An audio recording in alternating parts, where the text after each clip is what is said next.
पहला सीए लागू हुआ था देश के अंदर 1955 के अंदर, उसका 5वां सेक्शन जब आप पढ़िएगा तो उस समय ये हुआ था आज़ादी से पहले जन्म और आज़ादी के पहले जन्म के आधार पर। फिर उसके बाद निरंतर संशोधन होता रहा। जब 1987 के अंदर संशोधन हुआ था, 1992 के अंदर संशोधन हुआ, 2004 के अंदर संशोधन हुआ। आपको बता देता हूँ पत्रकार महोदय, 2004 के अंदर जब संशोधन हुआ था, आपके घर में खाने को रोटी नहीं है और भिखारी आ जाए रोटी मांगने के लिए और आप उस भिखारी को कहते हो रोटी देने से मना कर दोगे तो उस पर अपमान कर रहे तो भिखारी की होती है। सुमित शर्मा क्या कहना चाहेंगे सीए के ऊपर? देखिए, सीए देश के अंदर पहली बार तो नहीं आया। हाँ। ये देश को गुमराह करने का काम भारतीय जनता पार्टी निरंतर समय समय पर करती है।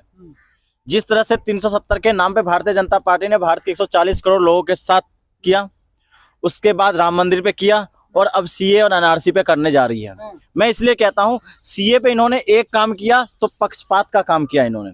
पक्षपात का क्या है कि उसने मुस्लिम समुदाय जो है, जो भाईचारे का संदेश माना जाता है इस देश में, उसको अलग करके धर्म की राजनीति करने की कोशिश की गई। और दूसरा सबसे बड़ा काम किया गया इस सरकार के द्वारा, वो किया गया है समय अवधि को घटाकर, जो कि देश की अर्थव्यवस्था के लिए और देश की जो राज्य व्यवस्था है, जो संघीय ढांचा है, उसके लिए खतरनाक है। मैं इसलिए पहला सीए लागू हुआ था देश के अंदर 1955 के अंदर, उसका 5वां सेक्शन जब आप पढ़िएगा तो उस समय ये हुआ था आज़ादी से पहले जन्म और आज़ादी के पहले जन्म के आधार पर। फिर उसके बाद निरंतर संशोधन होता रहा। जब 1987 के अंदर संशोधन हुआ था, 1992 के अंदर संशोधन हुआ, 2004 के अंदर संशोधन हुआ।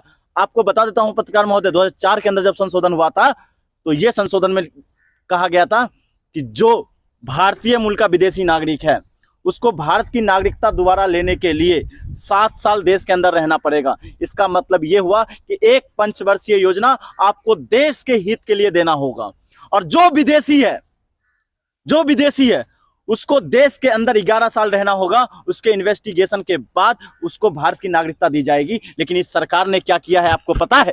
इस सरकार ने एक काम किया है, उस अवधि को घटाकर 6 साल कर दिया गया। 6 साल करने का मतलब ये हो गया कि सीमा हैदर जैसे हजारों घुसपैठिए जिसको देश के अंदर भारतीय जनता पार्टी ने पनाह दी है, उनको नागरिकता देना, उसके नाम पर देश की रक्षा समझौता के साथ खिलवाड़ करना। कारण क्या है इसको 11 साल से 6 साल करने का? क्या कारण है? कारण यही है, वोट की राजनीति में देश की अस्मिता को धूमिल करना। कारण यही, भारतीय जनता पार्टी अपनी वोट की राजनीति में कहीं भी किसी भी हद तक जा सकती है। कारण यही है, भारतीय जनता पार्टी के लिए सर्वोपरि अगर कोई है तो उसके लिए अपना सत्ता है। वो उसके लिए न तो आर्मी के जवान को देखती है, न वो किसानों को देखती है, न वो महिलाओं को देखती है, न वो तमाम जो बड़े बुजुर्ग हैं उनकी जो कहते हैं ना आत्मशक्ति, उनको भी देखने का काम नहीं करती है। न वो नैतिकता को देखती है, न वो न्याय को देखती है। उसका एक ही काम है, धार्मिक उन्माद के नाम पे वोट की राजनीति करना। बिल्कुल। आप नहीं मानते क्या? आप नहीं मानते क्या? मैं तमाम पत्रकारों से पूछता हूं। मैं लेकिन बीजेपी इसको बोल रही है कि आम आदमी पार्टी इसको धर्म की राजनीति कर रही है। जैसा आपको पता है कि आम आदमी पार्टी और बीजेपी आमने सामने आ गए थे इस मुद्दे पे। बीजेपी बोल रही है कि धर्म की राजनीति हो रही है। सुनिए, आम आदमी पार्टी ये कह रही है कि देश पहले सर्वोपरि है। हाँ। देश के अंदर बेरोजगारी पिछले 45 वर्षों में सबसे ज्यादा निचले स्तर पे है। आम आदमी पार्टी कह रहे हैं कि खाने के लिए यहाँ पे सबसे ज्यादा दिक्कतें भारत के अंदर। आपको पता होगा, जीरो फूड के अंदर भारत की 67 लाख बच्चे हैं। जीरो फूड का मतलब समझते हैं? 24 घंटे जिसको खाने के लिए एक वक्त का रोटी नहीं मिलता है। तो आपको काम भारत के इस नागरिक छोटे बच्चों का करना चाहिए या जो विदेशी घुसपैठियां हैं उसके लिए काम करना चाहिए, जिसके ऊपर हमें भरोसा नहीं है? क्यों? देश के साथ क्या करेगा वो? देश के अंदर कितने आतंकवादी गतिविधि चला रहा है, देश के अंदर कितनी धार्मिक उन्माद की राजनीति चला रहा है, देश के अंदर सेना के अंदर कितना घुसपैठ, आपको पता होगा। यही भारतीय जनता पार्टी है। वो नागपुर महाराष्ट्र का बात बताना चाहता हूं, जिसका संबंध उस आर्मी में था और वो काम क्या करता था आपको पता है? पाकिस्तान के आईएसआई का एजेंट बनकर काम कर रहा था। आपको पता होगा पूरी तरीके से। लेकिन देश की मीडिया ने चलाने की हिम्मत नहीं। सनातनी को बचाने का दायित्व नहीं बनता है क्या? मैंने कह रहा है देश के अंदर 100 करोड़ जो सनातनी जो लोग रह रहे हैं, और सबसे ज्यादा अगर गरीब तबका अगर कह रहे हैं सबसे ज्यादा अशिक्षित अगर किसी सनातन में है तो उसी सनातन में है जहां पिछड़ा और दलित की आबादी सबसे ज्यादा है सनातनी में।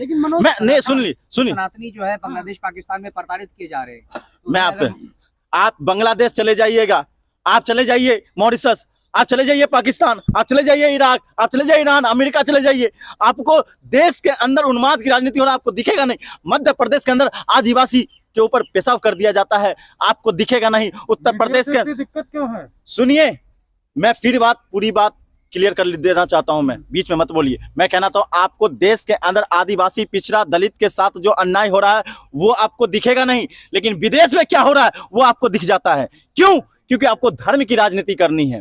क्यों? आपको सत्ता की राजनीति करनी है। आपके अंदर दक्षिण भारत के लोग परेशान हैं। लेकिन मनोज तिवारी लगातार बोल रहे हैं कि आम आदमी पार्टी ने दिखा दिया कि वो हिंदू विरोधी है। सुनिए, ये कोई अगर मैं कहता हूं जो तमाम 90% जो हिंदू है, जो पिछड़ा है, जो दलित है, जो सफाई कर्मचारी का बेटा है, और मैं गटर में काम करने वाले जो कर्मचारी उनकी बात करना चाहता हूं, उनके आधुनिकता के तौर पे आपने क्या काम किया?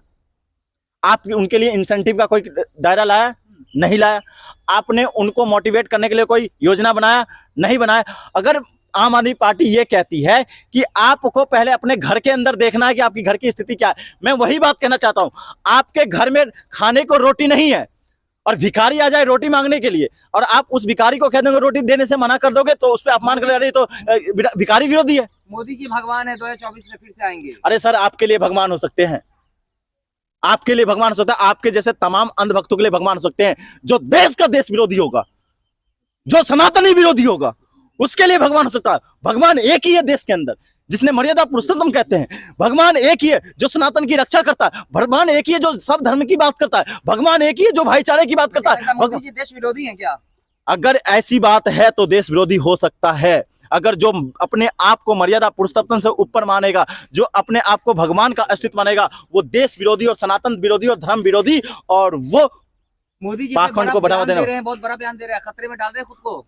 सुनिए, मोदी जी अपना खतरे में डाल सकते हैं, देश के 140 करोड़ लोगों को खतरे में नहीं डाल सकते महोदय।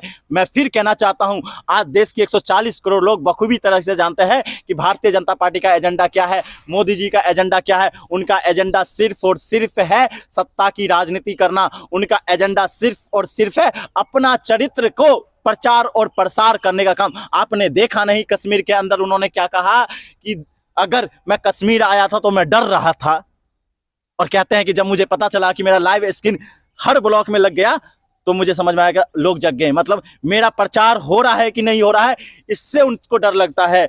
मोदी जी को डर लगता है कि कहीं मेरा घोटाला निकल के ना आ जाए। मोदी जी को डर लगता है कि गोधरा कांड का हकीकत निकल के ना आ जाए। मोदी जी को डर लगता है कि जो गुजरात के अंदर, जो आपको पता है बलात्कारी को सपोर्ट करने वाले जो जज है, वो बयान ना दे दे कि वो किसके सपोर्ट में है। मोदी जी को डर लगता है उस आईपीएस अधिकारी से, संजीव भट्ट से, जो संजीव भट्ट अब सुप्रीम कोर्ट में फाइल दायर करने वाले हैं।